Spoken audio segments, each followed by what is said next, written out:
গুমের তৃতীয় দিন আমাকে লটকায়া কারেন্টের শর্ট দিয়া পিটায় আর বলে, এই গুনবী তুমি কেন বলছো ইসলাম একমাত্র সঠিক ধর্ম? তোকে বলতে হবে সকল ধর্ম সঠিক। আমি বললাম যদি এই জন্য আনেন তাহলে করস পায়ার সালাম। সিটিডিসির 1 নম্বর টিমের প্রধান ইমরান সে বলতো গুনবীরে এমন ভাবে মারবি যেন আমি এসে দেখি তাকে হাসপাতালে নিতে হবে, এই অবস্থায় তাকে রাখবি। আমি বললাম আমার অপরাধ কি?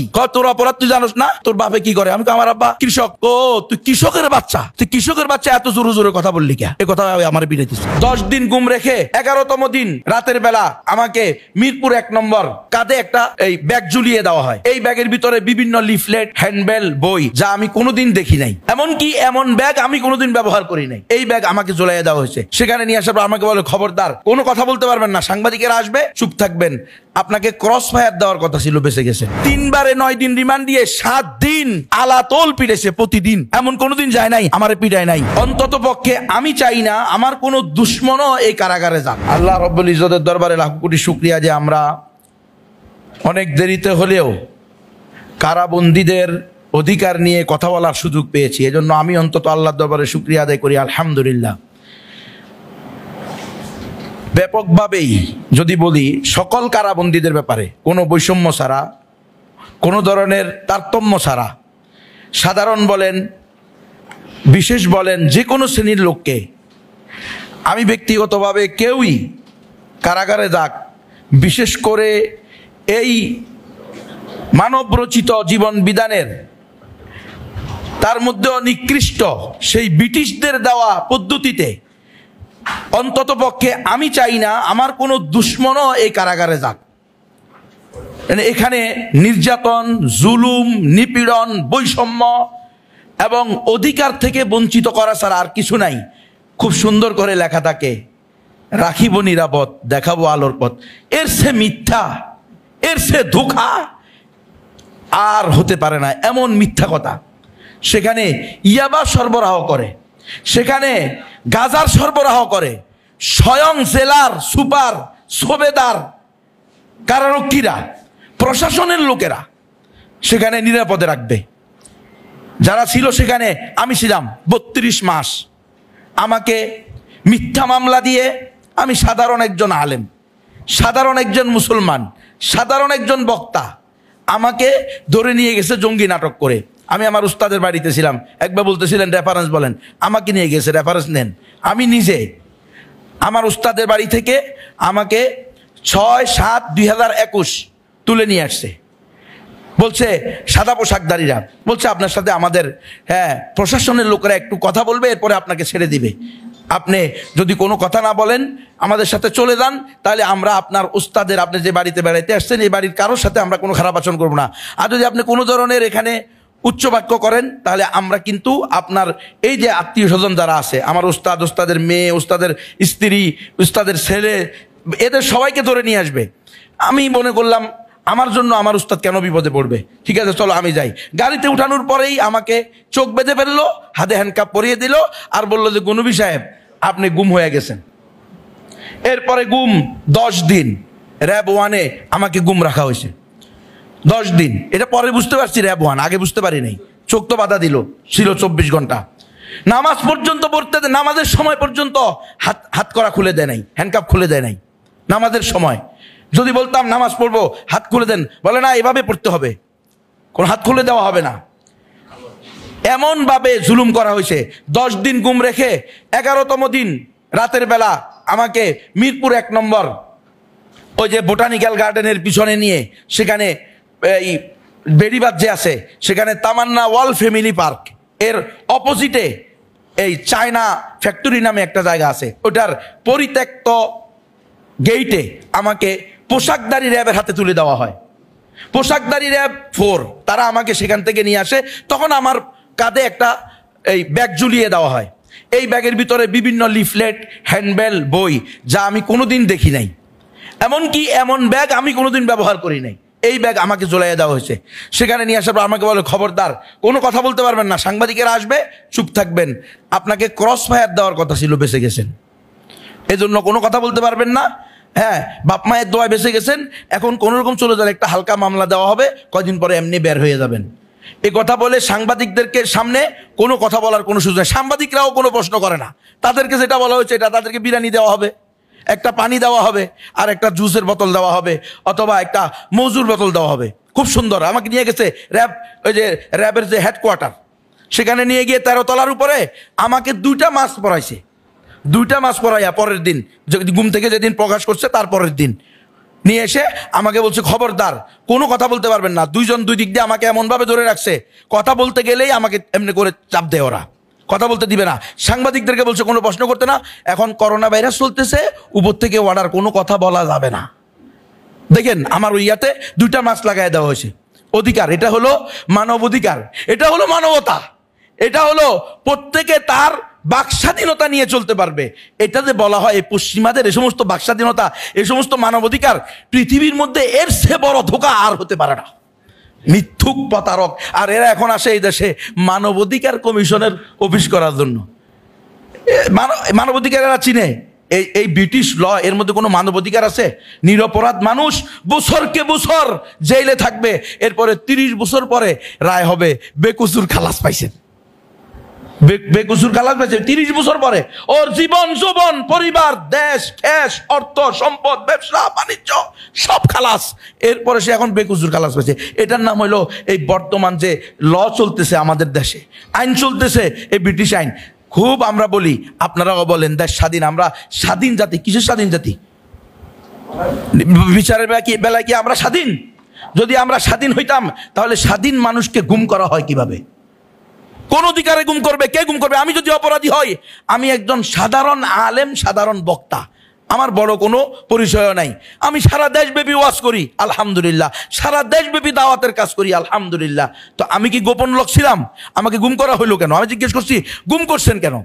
গুম করে প্রথম মাস শুরু করছে একদিন আমাকে, তৃতীয় দিন, গুমের তৃতীয় দিন আমাকে লটকায়া কারেন্টের শর্ট দিয়া পিটায় আর বলে, এই গুনবী, তুমি কেন বলছো ইসলাম একমাত্র সঠিক ধর্ম? তো আমি বললাম এটাই তো আল্লাহর বিধান, ইন্নাদ-দীনা ইনদাল্লাহিল ইসলাম, আর আমি তো আল্লাহর গোলাম। আল্লাহ যেটা বলবে, আল্লাহ যে আকীদা আমাকে শিক্ষা দিয়েছে, আমি সেই বিশ্বাসী হব। ইসলাম একমাত্র সঠিক ধর্ম, এটা মুসলমানদের আকীদা। ইন্নাদ-দীনা ইনদাল্লাহিল ইসলাম, পবিত্র কোরআনের সূরা আলে ইমরানের 19 নম্বর আয়াত। একই সূরার 85 নম্বর আয়াতে আল্লাহ বলছেন, ওয়ামাই ইয়াবতাগি গায়রাল ইসলামি দীনান ফালান ইউকবালা মিনহু ওয়া হুয়া ফিল আখিরাতি মিনাল খাসিরিন। যে ব্যক্তি ইসলাম ছাড়া অন্য কোনো ধর্মকে, অন্য কোনো মতকে, অন্য কোনো দর্শনকে, অন্য কোনো ইজমকে, অন্য কোনো মতবাদকে ধর্ম হিসেবে গ্রহণ করবে, সেটা আল্লাহর নিকট গ্রহণযোগ্য না, এবং সে কাল কিয়ামতের মাঠে চিরস্থায়ী ক্ষতিগ্রস্তদের মধ্যে অন্তর্ভুক্ত হবে।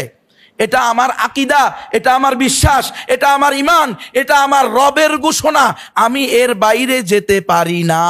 সে আমাকে বলে কি জানেন, এই বেটা তুই জানোস না দেশ চলে গণতন্ত্র দিয়ে, আর গণতন্ত্রের নিকটে সকল ধর্ম সমান, তোকে বলতে হবে সকল ধর্ম সঠিক। আমি বললাম যদি এই জন্য আনেন তাহলে করস পায়ার সালাম, কারণ সকল ধর্ম সঠিক বলে নাস্তিক হয়ে বাঁচার চেয়ে একমাত্র সঠিক ধর্ম ইসলাম বলে শহীদ হয়ে যাওয়া 1000 গুণে উত্তম। এ হলো আমাদের দেশের আইন, বাকস্বাধীনতা, ব্যক্তি স্বাধীনতা, ধর্ম যার যার, উৎসব সবার। তো আমার বেলায় কই গেল? আমার বেলায় তো আমি আমার আদর্শ প্রকাশ করছি, তাই না? এটা আমার আদর্শ, এটা কোরআনের আদর্শ। ইসলাম একমাত্র সঠিক ধর্ম, মুসলমান ছাড়া আর কেউ জান্নাতে যাবে না।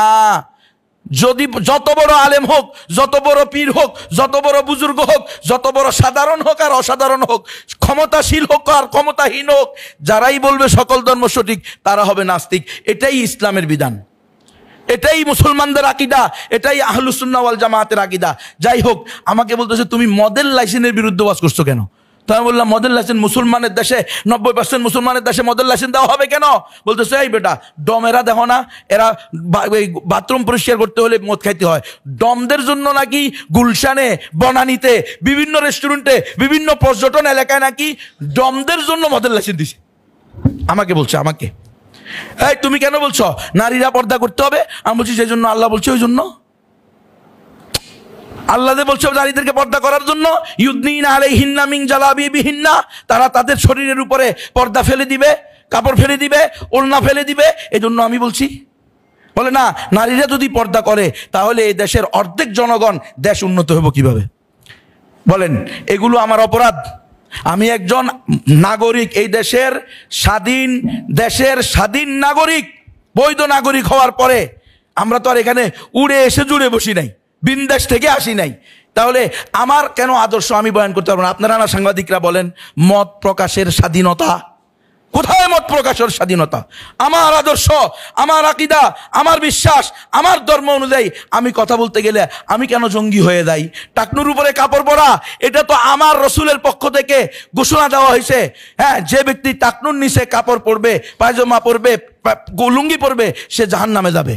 তাহলে এটা তো হারাম, টাকনুর নিচে কাপড় পরা পুরুষের জন্য হারাম। পুরুষ টাকনুর উপরে কাপড় পরবে, এটা ফরজ পুরুষের জন্য। তাহলে সেখানে যে বলা হলো যে এই টাকনুর নিচে কাপড়, উপরে কাপড় পরা, এটা জঙ্গির আলামত। বাবরি আমার রাসূল সাল্লাল্লাহু আলাইহি ওয়াসাল্লাম জিন্দেগিতে কখনো চুল কাটেন নাই, হজ ছাড়া, উমরা ছাড়া। আজকে সেই বাবরিকে বলে দেওয়া হয়েছে যারা বাবরি রাখে এরা হইল জঙ্গি। যারা পাগড়ি পরে, রাসূল সাল্লাল্লাহু আলাইহি ওয়াসাল্লামের পোশাকের সুন্নত পাগড়ি পরা, পাগড়ি পরলে এরা হলো জঙ্গি।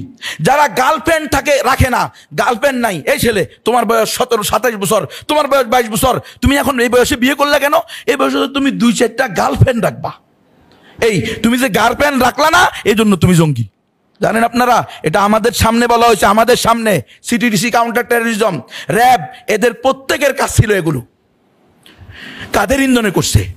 রয়ের ইন্ধনে করছে। খবর নেন আপনারা, এই দেশকে জঙ্গি নাটক দিয়ে সাজছে। এখন আপনারা বলতেছেন রেফারেন্স দেন, জঙ্গি নাটকের রেফারেন্স লাগবো কেন? এই দেশে যে জঙ্গি নাটক হয়েছে, এখনো হইতেছে। এই যে কিছুদিন আগে যে মামলা হলো, মাওলানা রেজাউল করিম আবরার, মাওলানা জাকারিয়া মাসুদ, মাওলানা আসিফ আদনানের নামে, এটা কি নাটক না? এরা তো সবাই প্রকাশ্যে দাওয়াতি কাজ করে।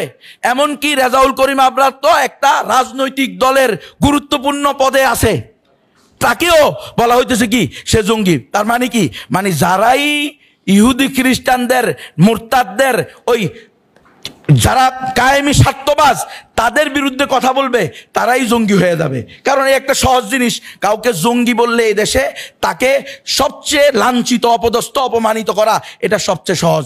তাকে মানুষের কাছে ঘৃণিত করা সবচেয়ে সহজ, এই জন্য জঙ্গি বলে দেয়। জঙ্গি বললেই হবে। নিয়ে গেছে ভিতরে, এরপরে সেখান থেকে র্যাব নিয়ে দিছে আমাকে শাহ আলী থানার মধ্যে। তারা নিয়ে যখন নিছে, তখন সিটিটিসি নিয়ে আসছে। সিটিটিসি আমাকে 3বারে 9 দিন রিমান্ড দিয়ে 7 দিন আলাতোল পিটেছে প্রতিদিন। এমন কোনোদিন যায় নাই আমার পিটায় নাই। সিটিটিসির এই 1 নম্বর টিমের প্রধান ইমরান, সে বলতো গুনবীরে এমনভাবে মারবি যেন আমি এসে দেখি তাকে হাসপাতালে নিতে হবে, এই অবস্থা তাকে রাখবি। সে নিজে আমারে পিটেছে। সিটিটিসির প্রধান আসাদুজ্জামান, সে নিজে আমাকে 2 দিন আমার 2 হাতে 4টা করে 8টা বাড়ি দিছে। আমি বললাম আমার অপরাধ কি? তোর অপরাধ তুই জানোস না? তোর বাপে কি করে? আমি আমার আব্বা কৃষক। ও তুই কৃষকের বাচ্চা, তুই কৃষকের বাচ্চা, এত জোরে জোরে কথা বললি কে? এ কথা আমার বিড়াইতেছে। কোনো অপরাধ নাই, দেখাইতে পারবে না কারণ না। এটা শুধু আমি না, যতজনকে, এই যে শেখুল হাদিস আল্লামা জসিমউদ্দিন রহমানী 11 বছর 16 দিন উনি যে জেলে ছিল। এই 11 বছর 16 দিন কেন ছিল জেলে? কি অপরাধ ছিল ওনার? দেখেন আপনারা, এখানে আপনাদের এখানে উপস্থিত আছে এই যে আমাদের মুফতি সাহেব, মুফতি ফখরুল ইসলাম সাহেব, কয়বার জেলখানায় গেছে। দেখেন তো এই লোকটাকে কি দর্শক মনে হয়, না এনসিসি ব্যাংক লোপাট করছে, না হলমার্কের সাথে জড়িত? কোনটার সাথে জড়িত? এদেরকে যে জেলে নিয়ে যাওয়া হয়েছে কি উদ্দেশ্যে? এরপরে ভিতরে গোস্ত দেওয়ার কথা, মাছ দেওয়ার কথা, 32 গ্রাম করে দেয়। কত গ্রাম জানেন? 15 গ্রাম, 16 গ্রাম। নেন, খবর নেন। আপনারা যেদিন যাবেন ওই দিন আপনাদেরকে নির্দিষ্ট জায়গায় নিয়ে যাওয়া হবে, যে আপনাদেরকে সবার সাথে দেখতে দেওয়া হবে না, আর আপনারাও সবার সাথে দেখা করবেন না। আপনাদের মধ্যে কেউ ভালো থাকতে পারে, কিন্তু অধিকাংশের ব্যাপারে আমরা শুনেছি ওখানে গেলে নাকি অফিস থেকে বান্ডিল দিয়ে দিলে আর ভিতরে যায় না, রিপোর্ট দিয়ে দেয়, না জেলখানা সবকিছু ঠিক আছে। এরকম কাজ ভিতরে চলতেছে। বন্দীদেরকে আমাদেরকে হাঁটতে দেওয়া হয় না, অথচ হাঁটার জন্য জায়গা রাখা হয়েছে। সূর্যের আলো, বাতাস আমাদেরকে উন্মুক্ত বাতাসে যাইতে দেওয়া হয় না। বিশুদ্ধ পানির ব্যবস্থা আছে। জঙ্গি মামলা যারা, তাদেরকে বিশুদ্ধ পানি আনতে দেওয়া হয় না। আমরা যখন বলি সুপার আসে সপ্তাহে 1 দিন, জেলার আসে সপ্তাহে 1 দিন, ডেপুটি আসে, বিভিন্ন দলের ওদের লোকেরা আসে, আমরা যখন কথা বলি তখন সুপার বলে আপনারা যদি 12-14টা খুন করেও আসতেন, কয়েক ডজন দর্শন করেও আসতেন, তবুও আপনাদের সাথে দাঁড়ায় কথা বলা যেত। কিন্তু আপনারা নিয়ে আসছেন জঙ্গি মামলা, আপনাদের সাথে কথা বলার কোনো সুযোগ নাই। তো আমরা এই সকল বৈষম্যের অনতিবিলম্বে এই সকল বৈষম্য দূর হোক, পুরা দেশ, পুরা জাতি, পুরা উম্মাহ জুলুম থেকে নিষ্কৃতি পাক, আমরা এটা চাই। এই জন্য আমি আজকে বৈষম্যহীন কারামুক্তি আন্দোলনের পক্ষ থেকে আপনাদের